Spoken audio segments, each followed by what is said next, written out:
درود پڑھنے والے کا دل بھی اجلا ہو جاتا ہے، اس کے چہرے پہ بھی نور آ جاتا ہے۔ درود شریف طبع کے اندر شائستگی پیدا کرتا ہے۔ آج بہت سارے لوگ اس بات کی شکایت کرتے ہیں کہ اولادیں ان کے کہے میں نہیں ہیں اور ان کی عادات اچھی نہیں ہیں۔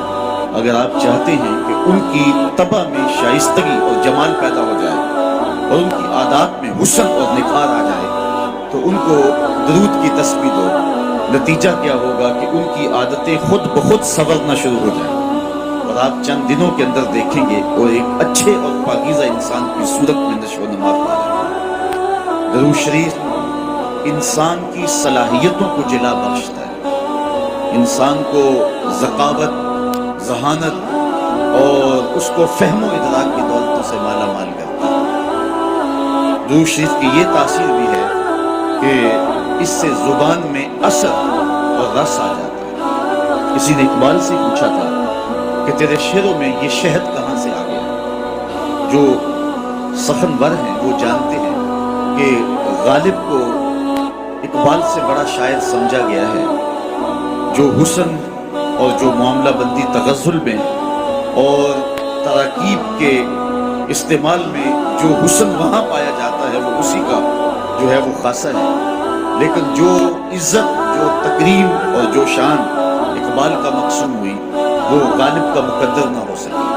تو یہ بات کسی نے اقبال سے ہی پوچھا، یہ بات پوچھی کہ حضرت یہ بات سمجھ میں نہیں آتی کہ آپ کے شعروں میں اثر اور شیرینی کہاں سے ہے؟ اقبال نے جو جواب دیا وہ سننے کے قابل ہے۔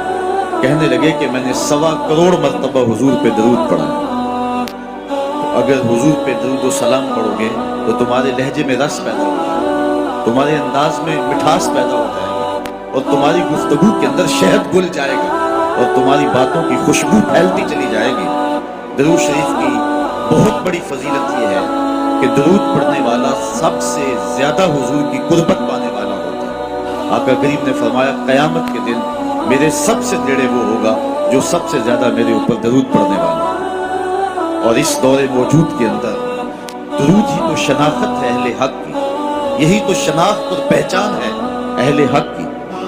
امام سخاوی نے القول البدیع کے اندر لکھا کہ حضرت امام زین العابدین رضی اللہ تعالی عنہ سے کسی نے سوال کیا، حضرت جب کثرت سے ترک اور فرق ہو جائیں گے تو زمانے میں اہل حق کو پہچاننے کا راستہ کیا ہوگا؟ جب ہر شخص اپنی طرف کھینچ رہا ہو اور قرآن و حدیث سے دلائل فراہم کر رہا ہو، ایک عام آدمی تو سمجھ نہیں پاتا کہ حق پہ کون ہے اور باطل پہ کون ہے۔ ہر شخص تو قرآن کی بولی بول رہا ہے، ہر شخص کی زبان پر تو حدیث رسول کا وظیفہ ہے، اور 72-73 لوگ ایک آدمی کو کھینچ رہے ہیں۔ کبھی آپ نے لاری اڈے پہ دیکھا ہے جو کنڈکٹر حال کرتے ہیں سواری کا، ایک بچہ کھینچ کے لے گیا، دوسرا سامان کھینچ کے لے گیا، تیسرے نے خاتون کو بازو سے پکڑا ہے اور اپنی بس کی جانب کھینچ رہا ہے۔ تو بعض خواتین غصے میں آتی ہے اور کہتی ہیں ہم نے کہیں بھی نہیں جانا، حالانکہ جانا تو کہیں ہوتا ہے، لیکن اتنے لوگ اپنی جانب اس انداز سے بلا رہے ہوتے ہیں کہ سال چکرا جاتا ہے۔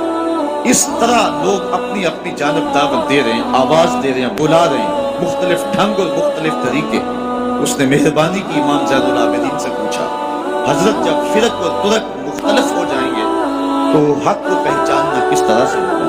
تو حضرت امام زین العابدین نے جو جواب دیا وہ بڑا خوبصورت تھا اور واضح لفظوں میں صریح جواب تھا۔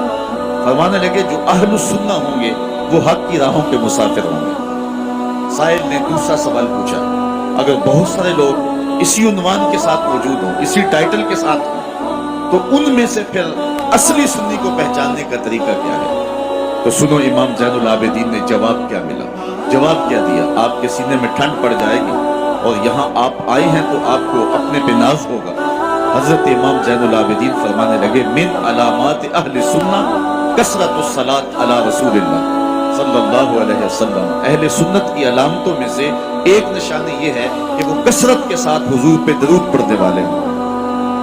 آج ہمیں بطور تانا کہا جاتا ہے یہ درودیے ہیں، میں کہتا ہوں تم تو تانا دیتے ہو، ہم اس کو اپنے لیے تمغہ اعزاز سمجھتے ہیں، کیونکہ درودیہ ہونا اعزاز ہے، ہم درودیے ہیں، بارودیے تو نہیں ہیں۔ تو حضور علیہ السلام پر کثرت سے درود و سلام پڑھنا یہ حب رسول کو سینوں میں پیدا کرنے کا مؤثر ترین ذریعہ ہے۔ دوسری بات، اپنی نسل کو، اپنی اولاد کو، آنے والی نسل نو کو حضور علیہ السلام کے فضائل و مناقب اور حضور کی عظمتوں کے باب سکھاؤ، تاکہ ان کے سینوں کے اندر حضور علیہ السلام